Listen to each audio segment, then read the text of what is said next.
Stand out.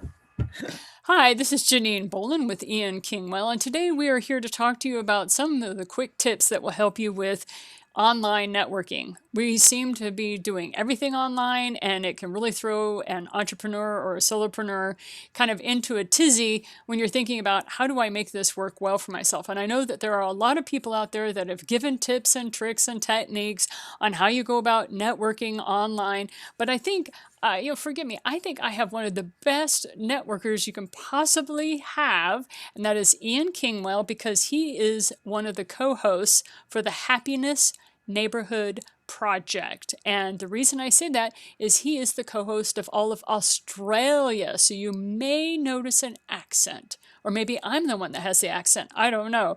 But anyway, we're going to talk about online networking. And so, hi, Ian. Thank you so much. Tell us a little bit about the Happiness Neighborhood Project. Good afternoon or good morning, wherever you are in the world. Janine, how are you? It's great to be talking to you again. Yes, the Happy Neighbourhood Project is a project, I guess I'll call it, started by a guy called Edwin. And he went out in the world, in Los Angeles, I think it was, to find out about happiness, how people got happy, how they became happy.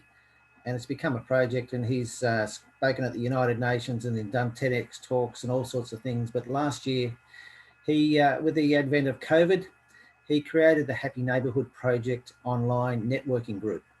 And it started out with one event, and now it has 60 odd events around the world. And they're aiming to have 150 by the end of this year. And it's fascinating how it's grown. We've come from this world of one-to-one networking, face-to-face networking, and all that sort of stuff. And Edwin has taken it online. And it's just a little bit unique with breakout rooms and stuff like that. But it's the start of this process where we can all interact with each other, build relationships, grow our businesses, and be better individuals as well, and take our network anywhere in the world, because we're a global world now with the advent of Zoom. We're all Zoomaholics. We're always on here all the time, chatting, interacting, doing trainings, whatever it may be. But with Zoom, we can all connect with each other around the world, and it doesn't matter where it is. You and I have connected through Zoom, through LinkedIn and things like that. And what I love about the Happy Neighbourhood Project is, one, it's a happy place. It's a great place. It's a fun place. It's all about helping each other. We all connect on LinkedIn. And then we take it to the one-on-one, just like a one-on-one coffee situation, having a chat, finding out a little bit about Janine, understanding who Janine is, what she does, why she does her business, what her needs are, who her prospects are, uh, how I can actually help her. And at the same time, she'll try and help me in some way. And it's a reciprocity of helping each other, and that's the beauty of what this network's all about. And one of the neat things was when you first started doing the Australian camp, you reached out to people all over the world and said, hey, this is the time, this is when, and the date that we're going to be doing all this. And you had people from all over the world connecting with you at that time. So, do you mind telling us a little bit about the format for the Happiness Neighborhood Project? Well, as you said, yes, I started with the Australian one. I went to that, and then I went to a number of other ones around the world to find out what they were like, and they all had their different personalities. And I learned bits and pieces from everything, and I've decided I'll become the co-host in Australia. And the format of it is very, very simple. It runs for 1 hour. You have a 5 minute introduction about what's going on, and then you break out into a 20-minute breakout room. And quite often you'll have 5 or 6 people. You all have 2 minutes to give you a little spiel about who you are and what you do and what your ideal referral is, etc. Once you've all done your 2 minutes, for the rest of the time, you have a little bit of a conversation with everybody, seeing where you can help each other. Just might be a simple little conversation. Come back for a halftime 5 minute break out into another 20-minute room, do the same thing over again, and a 5 minute close. And that's it. But you all get everybody's contact details. Then you reach out, book these one-on-ones, and that's where the magic actually happens. Yeah, until you know the other person is one-on-one, you don't understand who they are, and they don't understand who you are. And the fascinating thing is, some of those people you see in the breakout rooms are a little bit shy and reserved, but when you get them on the other side and you're having a one-on-one with them, wow, some of those people are fascinating. And I've only been in it for a couple of months, but it's been great for my business already. I'm starting to get that interaction. I'm starting to get the requests that people want to talk to me about our business. And it's all part of that process. You've just got to be a human being and talk to other people. And so you and I talk a lot about relationship marketing. And one of the things that you happened to mention before we started recording was how you close your one-to-one meeting with people. So I'd like you to share that here with others. Yeah, pretty simply, like with a one-to-one in any business, and I'll use traditional network in groups such as a BNI or a Chamber of Commerce or someone there. You'll meet somebody there, but guess what? You meet them every other week, and quite often you'll just say hello and how are you going. You might have a bit more of a conversation. With the one-on-ones, every time I say to those people, say, hey, Gene, I don't want this to be our last conversation.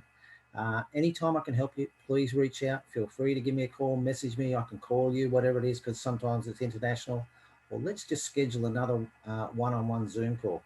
And that's just where it's just about building that relationship. You never do business with somebody on a first meeting. 99.9% of the time, you hear the stats, 6 to 8 times before people do business with you, all those contacts, sometimes 20 plus times, depending on the industry. And sometimes you'll never do business with those people, but you'll understand them more and you can refer them and they can refer you. So it's about maintaining that relationship long term. And one of the really important things I do, which is obviously to do with what my business is, I always ask for their postal address. Why? Because guess what? I'm going to send them a card to say thank you. And that's another part of building that relationship with that individual. And that's one of the things that I really have enjoyed working with Ian and other people like him is that folks that are into relationship marketing actually want to make sure that there's really a good fit before you start trying to get any kind of business from people. You actually try to figure out what the person is about. And I had just today somebody called me up. We've had this meeting scheduled for over a month. I get on the phone call with them, and immediately they start pitching me on their business model. And they have absolutely no idea where I am in my business. They haven't asked me anything. All of our texting has been done through LinkedIn, and they start telling me about my business. They start telling me all the things that I need to know about my business. And I thought it was funny because it was obvious they were coming in at a very much a lower level than I was already operating. I'm like, I think you need to move on. In 15 minutes, I cut the phone call short. And that was the other thing.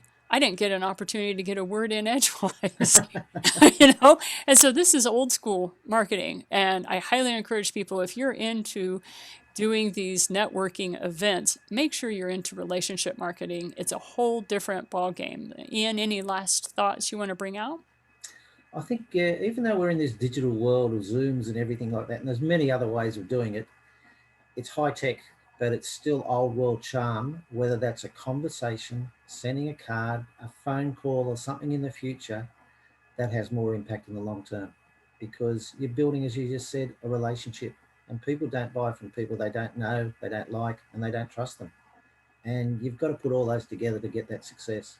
And when you do it consistently, people start to know you, they start to understand you, they start to like you, they start to trust you. And that's where the magic happens. And it's just consistency of doing the same thing regularly and being the same person wherever you turn up. You're the same person and you do the same things. And yeah, I've been involved in this group for a couple of months and people already know me because I'm always doing the same things. I'm always the same person. I'm never different. So yeah, be the real person, be the genuine person, connect with people, build those relationships. And so this is Ian Kingwill with Relationship Marketing and the Happiness Neighborhood Project. I'm Janine Bolon with the Eight Rings Media Group, and we hope this helps you as you build your business. Have a great day. Thanks, Janine.